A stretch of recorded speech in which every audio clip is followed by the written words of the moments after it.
Second world war के खौफनाक मंजर के बाद दुनिया को ये बात समझ आ गई थी कि वॉर किसी भी समस्या का सॉल्यूशन नहीं हो सकती है। इन फ्यूचर कोई भी कंट्री एक दूसरे पर हावी ना होने पाए, इसके लिए यूनाइटेड नेशन जैसे ऑर्गेनाइजेशंस बनाए गए, जिसके बाद लगा था कि दुनिया को वॉर से छुट्टी मिल जाएगी। लेकिन ये किसी ने नहीं सोचा था कि 21st सेंचुरी में ऐसी वॉर होगी जिसे चाहकर भी कोई नहीं रोक पाएगा। हम बात कर रहे हैं पिछले 2 साल से चल रहे रशिया यूक्रेन वॉर की। यूनाइटेड नेशन में रशिया के खिलाफ 143 देशों की वोटिंग के बाद भी पुतिन ने यूक्रेन पर अटैक करना बंद नहीं किया। यूरोपियन कंट्रीज के सैंक्शंस हो या नेटो की धमकियां, पुतिन की जिद के सामने किसी की नहीं चल रही। एक और सुपर पावर अमेरिका और ब्रिटेन जैसे देश वॉर को रोकने की धमकियां दे रहे हैं। दूसरी ओर पुतिन यूक्रेन की बर्बादी की दास्तान लिखते जा रहे हैं। दुनिया पुतिन को लेकर 2 भागों में बटी है। कुछ लोग उन्हें एक अग्रेसिव डिक्टेटर मानते हैं, तो कुछ लोग उन्हें प्रोग्रेसिव और रशिया के सबसे कमिटेड लीडर के तौर पर देखते हैं। लेकिन दुनिया में बहुत ही कम लोग हैं जो पुतिन के जीवन को करीब से जानते हैं। गरीब घर में पैदा हुआ व्लादिमीर पुतिन अपना हर फैसला बेफिक्र होकर लेते हैं। बचपन में ठाना कि उन्हें जासूस बनना है, तो यूएसएसआर की इंटेलिजेंस एजेंसी केजीबी में नौकरी की। मूड बदला तो पॉलिटिक्स में आ गए और रशिया के लॉन्गेस्ट सर्विंग प्रेसिडेंट बन गए। कैसे बचपन से जासूस बनने की चाहत रखने वाले पुतिन रशिया के चहेते रूलर बन गए? क्या है पुतिन की असली कहानी, जिससे उन्होंने सामान्य जासूस से प्रेसिडेंट तक का सफर तय किया? व्लादिमीर पुतिन का जन्म 7 अक्टूबर 1952 को यूएसएसआर के लेनिनग्राड में हुआ, जो आज के दिन सेंट पीटर्सबर्ग के नाम से जाना जाता है। ये वही शहर था जिसे सेकेंड वर्ल्ड वॉर के दौरान जर्मन सेना ने 872 डेज तक सीज करके रखा था। इसी दौरान 8 लाख लोगों को बुरी तरह से मार दिया गया था और लाखों लोग खुद ब खुद भूख प्यास से मर गए थे। पुतिन अपने घर में 3 भाइयों में सबसे छोटे थे। उनके पिता स्पिरिडोनोविच पुतिन यूएसएसआर की नेवी में नौकरी करते थे, जबकि उनकी माँ मारिया इवानोवना शेलोमोवा एक फैक्ट्री वर्कर थी। पुतिन के जन्म से पहले ही उनके दोनों भाइयों की मौत हो गई थी। एक भाई 1930 के दशक में मर गया था, तो दूसरा 1942 में वर्ल्ड वॉर 2 के बाद आई भूखमरी से खत्म हो गया था। पुतिन एक गरीब परिवार से था। हालात ऐसे थे कि माँ बाप दोनों के कमाने के बाद भी घर का खर्च चलाना मुश्किल था। पूरा परिवार एक जर्जर कमरे में रहता था। एरिया ऐसा था कि पुतिन का बहुत सारा वक्त घर के बाहर चूहों को भगाने में चला जाता था।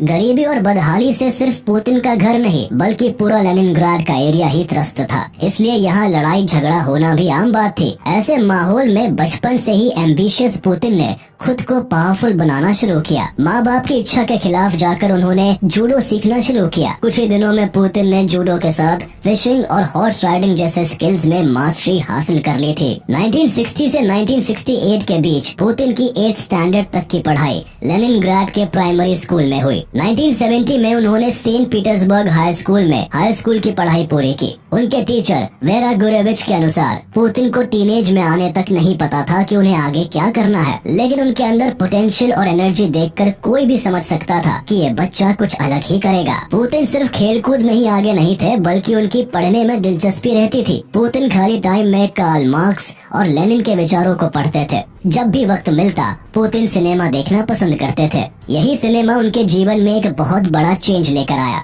एक स्पाई मूवी से इंस्पायर्ड होकर पुतिन ने बचपन से ही जासूस बनने का मन बना लिया था। देश के लिए काम करने का जुनून इतना ज्यादा था कि जब वह क्लास 9th में थे, उसी समय यूएसएसआर की इंटेलिजेंस एजेंसी केजीबी में काम मांगने पहुंच गए। लेकिन जवाब में केजीबी के ऑफिसर्स ने पुतिन को बताया कि इंटेलिजेंस ऑफिसर बनने के लिए लॉ की डिग्री जरूरी होती है, और किसी तरह से समझा बुझाकर पुतिन को घर भेज दिया। लेकिन पुतिन ने इस बात को अपने मन में बसा लिया। फिर क्या था, 1970 में पुतिन ने लेनिनग्राड स्टेट यूनिवर्सिटी के लॉ डिपार्टमेंट में एडमिशन ले लिया। 1970 से 1975 तक पुतिन का वक्त अपनी लॉ की पढ़ाई करने में बीता। फाइनली 1975 में उन्होंने अपनी डिग्री पूरी कर ली थी। अब सवाल था नौकरी का, और 23 साल के पुतिन को 1975 में ही केजीबी में नौकरी मिल गई। पुतिन के लिए ये जॉब किसी सपने के पूरा होने जैसा था। 10 साल तक अपने होम टाउन लेनिनग्राड में नौकरी करने के बाद 1985 में व्लादिमीर पुतिन को ईस्ट जर्मनी के ड्रेसडेन शहर में एज अ जर्मन ट्रांसलेटर भेजा गया। उन दिनों केजीबी को जर्मन लैंग्वेज जानने वाले ऑफिसर्स की जरूरत थी, क्योंकि उस समय जर्मनी ईस्ट और वेस्ट दो भागों में बटा हुआ था। सेकेंड वर्ल्ड वॉर के बाद ईस्ट का एरिया यूएसएसआर के कब्जे में था, तो दूसरी ओर वेस्ट में अमेरिका, फ्रांस और इंग्लैंड का इन्फ्लुएंस था। ईस्ट जर्मनी के अंदर पॉलिटिक्स से जुड़े लोग ईस्ट जर्मनी के खिलाफ कोई कदम न उठाने पाए, इसलिए उन पर नजर रखने के लिए जर्मनी में एक और सीक्रेट पुलिस एजेंसी स्टासी भी काम कर रही थी, जिसका पूरा नाम था ministry for state security. As a German translator Putin के शानदार काम और इंटेलिजेंस की चर्चा पूरे केजीबी ऑर्गेनाइजेशन में होने लगी, और यही वजह थी जल्द ही केजीबी के बिहाफ पर पुतिन ने स्टासी के साथ एज अ पुलिस ऑफिसर भी काम किया, जहां वो जर्मनी के अंदर यूएसएसआर के खिलाफ होने वाले एक्शंस पर नजर रखने लगे। और इसी के चलते कुछ ही दिनों में नेटो के प्लान को ट्रैक करने की रिस्पॉन्सिबिलिटी भी पुतिन के हाथ में आ गई थी। जल्द ही केजीबी के ड्रेसडेन ऑफिस में किसे रिक्रूट करना है, किसका ट्रांसफर करना है, सारी अथॉरिटीज पुतिन के अंडर में आ चुकी थी। उस समय जर्मनी पर 4 देशों का कब्जा था। वर्ल्ड वॉर 2 खत्म होने के बाद वेस्ट जर्मनी में अमेरिका, फ्रांस और ब्रिटिश का इन्फ्लुएंस था। दूसरी ओर ईस्ट जर्मनी यूएसएसआर के अंडर में था। शुरुआत से ही ईस्ट जर्मनी में रहने वाले लोग अपने ऊपर यूएसएसआर के कब्जे से खुश नहीं थे। उन्हें लगता था कि यूएसएसआर की गवर्नमेंट उनके लिए कुछ नहीं कर रही है, इसलिए वह अमेरिका के इन्फ्लुएंस वाले वेस्ट जर्मनी से मिलना चाहते थे। ये बात भी सच थी कि उस समय अमेरिका ने अपनी क्रेडिबिलिटी बढ़ाने के लिए वेस्ट जर्मनी में खूब पैसा खर्च किया था, और वहाँ के लोग ईस्ट जर्मनी के कंपैरिजन में ज्यादा सुकून से रहते थे। इसलिए बेटर लाइफ की तलाश में हजारों लोग ईस्ट जर्मनी छोड़कर वेस्ट जर्मनी जाने लगे थे। उस समय जर्मनी के बर्लिन शहर में माहौल काफी खराब हो गया था। लगातार माइग्रेशन बढ़ने से यूएसएसआर ने बर्लिन में एक वॉल बना दी थी, ताकि ईस्ट जर्मनी के लोगों को वेस्ट जर्मनी जाने से रोका जा सके। लेकिन ये बर्लिन वॉल भी ईस्ट जर्मनी के लोगों को रोक नहीं पाई। जल्द ही ईस्ट जर्मनी के लोग बर्लिन वॉल के खिलाफ खड़े होने लगे, एंड फाइनली 9 नवंबर 1989 को एक साथ हजारों लोगों की भीड़ ने बर्लिन की दीवार को गिरा दिया। जिस समय बर्लिन की दीवार तोड़ी गई, उस समय पुतिन केजीबी के ईस्ट जर्मनी के ड्रेसडेन ऑफिस में तैनात थे। बर्लिन में दीवार गिराए जाने के बाद भड़की भीड़ ने उनके ऑफिस पर अटैक कर दिया। खतरा देखकर पुतिन ने ड्रेसडेन में ही यूएसएसआर के मिलिट्री हेडक्वार्टर से मदद की मांग की। जवाब में उन्हें कोई मदद नहीं पहुंचाई गई, और यहाँ तक कहा गया कि जब तक मॉस्को से ऑर्डर नहीं आएगा तब तक हम किसी प्रकार की मदद नहीं करेंगे। उस समय पुतिन के पास 2 ही ऑप्शंस थे, या तो भीड़ के सामने सरेंडर कर देते या फिर किसी तरह भागकर अपनी जान बचाते। लेकिन पुतिन के मन में भागने का ख्याल तक नहीं आया। परीक्षा की घड़ी में पुतिन ने भीड़ से लोहा लेने का फैसला कर लिया। वो ऑफिस से निकलकर भीड़ के सामने आकर खड़े हो गए। फिर उन्होंने तेज आवाज में भीड़ को संबोधित करते हुए कहा, अगर कोई भी आदमी आगे बढ़ता है तो अंदर हथियारों से उनके गार्ड फायरिंग करना स्टार्ट कर देंगे। पुतिन की बातों में इतना कॉन्फिडेंस था कि एक भी आदमी की आगे बढ़ने की हिम्मत नहीं हुई। देखते ही देखते पूरी भीड़ वापस लौट गई। उस दिन पुतिन ने केजीबी ऑफिस और खुद को तो बचा लिया था, लेकिन उनके मन में अंदर ही अंदर ये बात खटकने लगी थी कि आखिर उन्हें बचाने के लिए मॉस्को ने किसी को क्यों नहीं भेजा। ये बात पुतिन के लिए किसी हादसे से कम नहीं थी। जो इंसान अपने देश के लिए कुछ भी कर गुजरने को तैयार था, जब उस पर मुसीबत आई तब मॉस्को ने उन्हें मरने के लिए छोड़ दिया था। धीरे धीरे पुतिन को समझ में आ चुका था कि यूएसएसआर की सत्ता पर कब्जा जमाए लोगों को अपने नागरिकों की जरा भी चिंता नहीं है। इस इंसिडेंट के टाइम सोवियत यूनियन के प्रेसिडेंट थे मिखाइल गोर्बाचेव। सोवियत यूनियन के लोग भी मिखाइल गोर्बाचेव की पॉलिसी से बहुत खुश नहीं थे। हालांकि इन्होंने अमेरिका के साथ अच्छे रिलेशंस बनाने की कोशिश की थी, लेकिन ये बात यूएसएसआर की जनता को रास नहीं आ रही थी। उन्होंने अफगानिस्तान की सिक्योरिटी की जिम्मेदारी भी ली थी,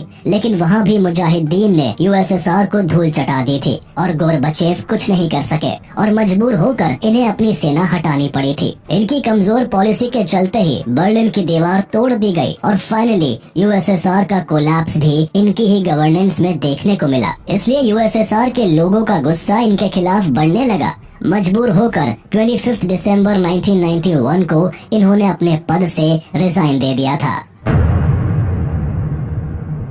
1990 में पुतिन केजीबी के लेफ्टिनेंट कर्नल पद के साथ एक्टिव सर्विस से रिटायर होकर वापस अपने शहर लेनिनग्राड लौट आए और यही लेनिनग्राड स्टेट यूनिवर्सिटी के एक्सटर्नल रिलेशन डिपार्टमेंट में काम करने लगे।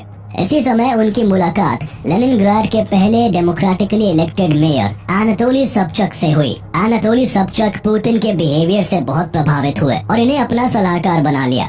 यहाँ पुतिन की लाइफ में एक बड़ा टर्निंग पॉइंट आया।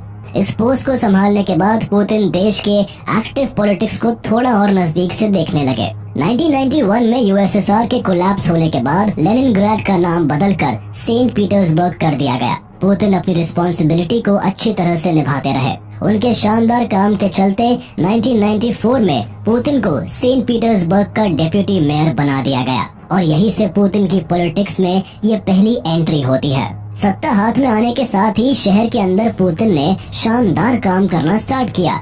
ढूंढ ढूंढ कर करप्ट अधिकारियों को सस्पेंड किया गया। कुछ ही दिनों में सेंट पीटर्सबर्ग के अंदर पुतिन की इमेज एक साफ लीडर के रूप में बन चुकी थी। लेकिन 1996 में सेंट पीटर्सबर्ग में मेयर का इलेक्शन हुआ और इस बार सोबचक इलेक्शन हार जाते हैं। सोबचक के हारने के बाद पुतिन की कुर्सी भी चली जाती है। केजीबी में काम करने से और सेंट पीटर्सबर्ग के डेप्यूटी मेयर रहने के कारण पुतिन की जान पहचान मॉस्को के बड़े लीडर्स और ऑफिसर्स के साथ हो गई थी। डेप्यूटी मेयर की कुर्सी जाने के बाद पुतिन इसका फायदा लेते हुए मॉस्को शिफ्ट हो गए। मॉस्को में उनकी मुलाकात वैलेंटिन युमाशेव से होती है। वैलेंटिन युमाशेव उस समय रशिया के प्रेसिडेंट बोरिस येल्सिन के दामाद थे। पुतिन की पर्सनालिटी और उनकी कार्यशैली को देखकर वैलेंटिन युमाशेव बहुत प्रभावित हुए और उन्होंने व्लादिमीर पुतिन की मुलाकात प्रेसिडेंट बोरिस येल्सिन से करवाई। 26 मार्च 1997 में बोरिस येल्सिन ने पुतिन को प्रेसिडेंशियल स्टाफ में डेप्यूटी चीफ बना दिया। बोरिस येल्सिन लिमिट से ज्यादा शराब पीते थे और उनकी पब्लिक इमेज भी अच्छी नहीं थी। प्रेसिडेंट डेकोरम नाम की कोई चीज उन्हें नहीं पता थी। नशे में वो लोगों के बीच नाचना शुरू कर देते थे। इनके नाम करप्शन के कई मामले भी दर्ज थे और जैसे जैसे वक्त बढ़ रहा था बोरिस येल्सिन के ऊपर करप्शन के मामले भी बढ़ते चले जा रहे थे। एक समय ऐसा आया जब बोरिस येल्सिन को रशिया में करप्शन का नया चेहरा माना जाने लगा था, जिसके चलते रशिया के लोग इनसे काफी नाराज थे। लेकिन दूसरी तरफ पुतिन लगातार सफलता की सीढ़ियां चढ़ते जा रहे थे। पुतिन लेनिनग्राडर एनाटोली चुबाइस के काफी करीब आ गए और उनका भरोसा जीत लिया और उसके साथ ही वो एडमिनिस्ट्रेटिव पोजीशंस पर प्रमोट होते चले गए। अपने अच्छे काम और डेडिकेशन की वजह से देखते ही देखते पुतिन सिक्योरिटी काउंसिल के सेक्रेटरी बन गए, जो कि रशिया की हाईएस्ट सिविलियन सर्विस रैंक थी। पुतिन को बोरिस येल्सिन के हालात की अच्छी खबर थी। साथ ही केजीबी में काम करने की वजह से वो प्रेसिडेंशियल पावर्स को बहुत अच्छी तरह समझते थे और इसी वजह से जैसे ही उनके हाथ में प्रेसिडेंट के साथ काम करने का मौका लगा तब उन्होंने खुद को पूरी तरह से रशियन पॉलिटिक्स में इन्वॉल्व कर लिया। बोरिस येल्सिन को शराब पीने से फुर्सत नहीं थी और ऐसे में अब बोरिस येल्सिन के ज्यादातर काम पुतिन संभालते थे। पुतिन ने अपने डिसीजन मेकिंग स्किल को पूरी तरह यूज करना स्टार्ट कर दिया, जिसका असर ये हुआ कि कुछ ही दिनों में बोरिस येल्सिन के सारे काम सही तरीके से होने लगे। देश के बदलते हालातों की वजह से बोरिस का पुतिन के ऊपर विश्वास बढ़ता चला गया। अपनी शानदार लीडरशिप और अग्रेसिव थॉट प्रोसेस की बदौलत कुछ ही दिनों में पुतिन ने बोरिस येल्सिन का पूरा भरोसा जीत लिया। 1991 से 1999 तक बोरिस रशिया के प्रेसिडेंट बने रहे और इस टाइम तक पुतिन देश के पॉलिटिक्स को पूरी तरह अपने हाथ में ले चुके थे और यही से पुतिन के साथ साथ रशिया का भी फेट बदलने वाला था। 9 अगस्त 1999 को राष्ट्रपति येल्सिन ने पुतिन को रशियन फेडरेशन गवर्नमेंट का एक्टिंग प्राइम मिनिस्टर बना दिया। रशिया में हुए इस बड़े पावर शिफ्ट के बाद पुतिन को असल मायनों में अब पावर मिली थी। यूएसएसआर के कोलैप्स होने के बाद से चेचनिया ने खुद को एक इंडिपेंडेंट स्टेट घोषित कर लिया था और लगातार रशिया के साथ कॉन्फ्लिक्ट में उलझा हुआ था। कहने को तो चेचनिया फ्री था, लेकिन रशिया का इन्फ्लुएंस यहाँ कम नहीं हुआ था और यही कारण था आए दिन दोनों देशों के बीच सालों से कॉन्फ्लिक्ट चल रहा था। 1998-99 के टाइम दोनों के बीच लड़ाई अपनी पीक पर थी। इस साल चेचनिया के इस्लामिक फाइटर्स ने रशिया के अंदर आतंक फैला रखा था। जगह जगह बम ब्लास्ट किए जा रहे थे। इसी साल अगस्त 1999 में चेचनिया के फाइटर्स ने रशिया के कई सिटीज पर बॉम्ब ब्लास्ट कर दिया, जिसमें बानिस्क, मॉस्को और वोल्गोडॉन्स्क जैसे सिटी को टारगेट किया गया। इस अपार्टमेंट बॉम्बिंग्स में 300 से ज्यादा लोग मारे गए और करीब 1000 से ज्यादा लोग बुरी तरह घायल हो गए। इस इंसिडेंट ने रूस के अंदर पहले से भड़की आग में घी डालने का काम किया। रशिया के लोगों का खून खौल उठा था। चेचनिया के खिलाफ गुस्सा आसमान चढ़ता जा रहा था। रूस की जनता किसी भी तरह चेचनिया के आतंकियों का खात्मा करना चाहती थी। देश के अंदर बढ़ता टेररिज्म देखकर प्रेसिडेंट बोरिस येल्सिन ने मन में ठान लिया कि इस बार वो चेचनिया को सबक सिखा कर रहेंगे। चेचनिया को हैंडल करने की पूरी जिम्मेदारी पुतिन को दी गई। पावर हाथ में आते ही पुतिन ने चेचनिया पर वॉर डिक्लेयर करते हुए अटैक करने का ऑर्डर दे दिया। पुतिन ने कहा अब चेचनिया पर मॉस्को का शासन होगा। हजारों की संख्या में मिलिट्री चेचनिया में एंटर करती है। अस्पताल, स्कूल, सिविलियन जो भी रशियन मिलिट्री के सामने आता है उसे डिस्ट्रॉय कर दिया जाता है। रशिया के इस वॉर से चेचनिया के अंदर तबाही का मंजर फैल चुका था। 80,000 से ज्यादा लोग मौत के घाट उतार दिए गए थे। इस वॉर को सेकेंड चेचन वॉर के रूप में जाना जाता है। रशियन सैनिकों के हेलमेट पर कैमरा लगा दिया गया था, जिससे रशिया के लोगों को पता चल सके कि कैसे 300 रशियन लोगों की जान का बदला चेचनिया की बर्बादी से लिया गया था। इस खतरनाक रिवेंज से रशिया के अंदर पुतिन की एक नई इमेज सामने आई। रशिया के अंदर लोग पुतिन को हीरो के तौर पर देखने लगे थे। इस घटना के 2 महीने बाद ही दिसंबर 1999 में बोरिस येल्सिन ने प्रेसिडेंट पोजीशन से अचानक रिजाइन दे दिया। उस वक्त तक पुतिन की पॉपुलैरिटी पूरे रशिया में फैल चुकी थी। इसके अलावा पुतिन बोरिस येल्सिन के करीबी तो थे ही, इसलिए 31 दिसंबर 1999 को पुतिन को रशिया का इंटरिम प्रेसिडेंट बनाया गया। मार्च 2000 में रशिया में प्रेसिडेंशियल इलेक्शंस हुए। रशिया की जनता ने पुतिन पर अपना पूरा विश्वास दिखाया। इलेक्शन के रिजल्ट में 53% वोट के साथ पुतिन पहली बार प्रेसिडेंट बने। कुर्सी संभालते ही पुतिन ने रशिया के अंदर शानदार काम करना स्टार्ट कर दिया। इसके बाद उन्होंने रशिया से करप्शन को खत्म करने की कसम खा ली। करप्ट लोगों पर नकेल कसी जाने लगी, सेना मजबूत होने लगी, लोगों की इनकम बढ़ने लगी, देश की जीडीपी में इजाफा हो रहा था और पुतिन के प्रेसिडेंट बनने का लाभ धीरे धीरे जनता को भी मिलने लगा था। जो लोग भूखे मरने की हालत में थे खुशहाल जिंदगी जीने लगे। महंगाई घट रही थी, लोगों की आमदनी बढ़ गई थी। दरअसल इन सब के पीछे का कारण कुछ और भी था। उस समय इंटरनेशनल लेवल पर रशिया के ऑयल की डिमांड दुनिया भर में बढ़ रही थी। डिमांड बढ़ने के साथ साथ तेल की कीमतों में भी इजाफा हो रहा था, जिसमें रशिया के लोगों की इनकम भी बढ़ने लगी और गरीबी मिटती चली गई। पुतिन को प्रेसिडेंट बनने के बाद रशिया के अंदर हुए इस चेंज से पुतिन को एक ग्रेट लीडर के रूप में देखा जाने लगा, जिसका इम्पैक्ट देखने को मिला साल 2004 में हुए अगले प्रेसिडेंशियल इलेक्शंस में। इस बार पुतिन को 71% वोट मिले और वो दोबारा रशिया के प्रेसिडेंट बने। लगातार मिल रही जीत से इतना तो तय हो गया था कि पुतिन ही अब रशिया के सर्वोसर्वा है। रूस का कॉन्स्टिट्यूशन एक आदमी को लगातार सिर्फ 2 बार प्रेसिडेंट बनने की इजाजत देता था। 2000 और 2004 में प्रेसिडेंट बनने के बाद पुतिन के 2 कार्यकाल पूरे हो चुके थे। रशिया में पुतिन के विरोधियों को लगता था कि 2008 के इलेक्शन में वो क्रेमलिन से बाहर हो जाएंगे, लेकिन पुतिन के दिमाग में कुछ ऐसा चल रहा था जिसके बारे में कोई सोच भी नहीं सकता था। मार्च 2008 के इलेक्शंस में पुतिन ने अपने करीबी दिमित्री मेदवेदेव को प्रेसिडेंशियल कैंडिडेट बनाया। पुतिन के इन्फ्लुएंस से दिमित्री मेदवेदेव इलेक्शन जीतकर प्रेसिडेंट बने और पुतिन प्राइम मिनिस्टर बन गए। पुतिन के इस मास्टर स्ट्रोक से पुतिन के विरोधी चारों खाने चित हो गए थे।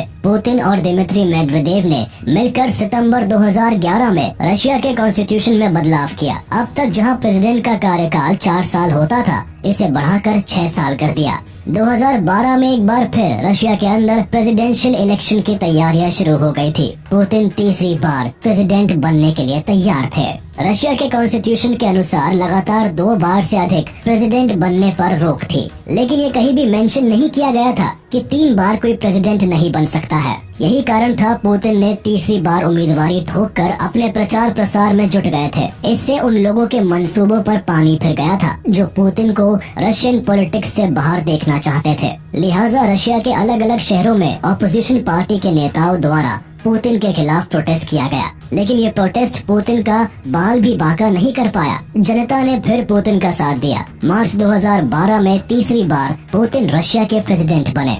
इसी तरह से 2018 में पुतिन 4th टाइम रशिया के प्रेसिडेंट बने।